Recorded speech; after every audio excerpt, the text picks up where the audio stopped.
Welcome back, everyone. You'll be interested to know that last year, America hit a milestone, the most female CEOs ever.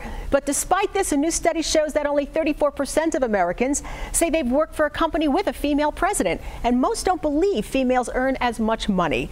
So with International Women's Day this month, Dr. Constance St. Germain, Executive Dean of 3 colleges for the University of Phoenix, joins us live via satellite to talk more about this.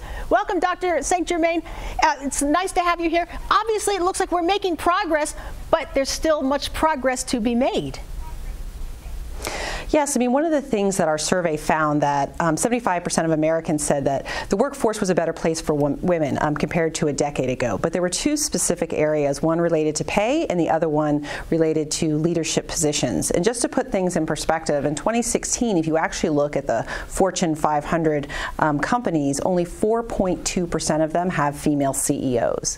And another interesting thing that our survey found was that while 79% of the respondents said that they had worked for a female at some point in their career, only 34% of them worked for organizations that had a female president, owner, or CEO. So it's alarming because we know that women are now better educated than they have been at any other time in history. Women are more likely to earn a bachelor's degree by the age of 29 than their male counterparts. Yet the Bureau of Labor and Statistics shows us that women still only earn 83 cents on the dollar compared to a man.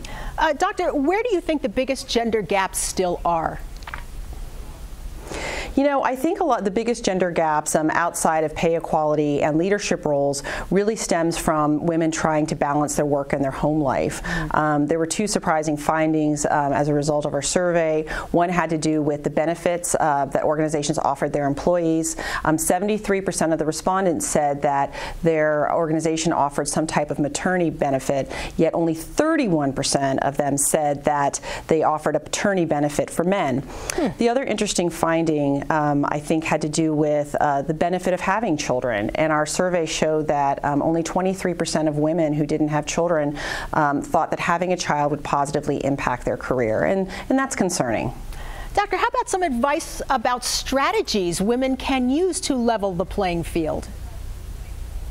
I think women can do a lot of things. I think, first of all, they need to let go of the idea that they're really ever going to have balance in their lives. It's really about making sure that no one part of their life overtakes the other.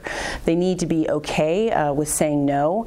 They need to establish networks, both at the office in their personal lives, those kind of support systems to help them kind of manage all their tasks. I also think that they need to be active in mentoring and sponsoring other women, especially as they progress within an organization, and really pay it forward by reaching back and bringing up other women with them. And they may start with families better dividing work and home responsibilities.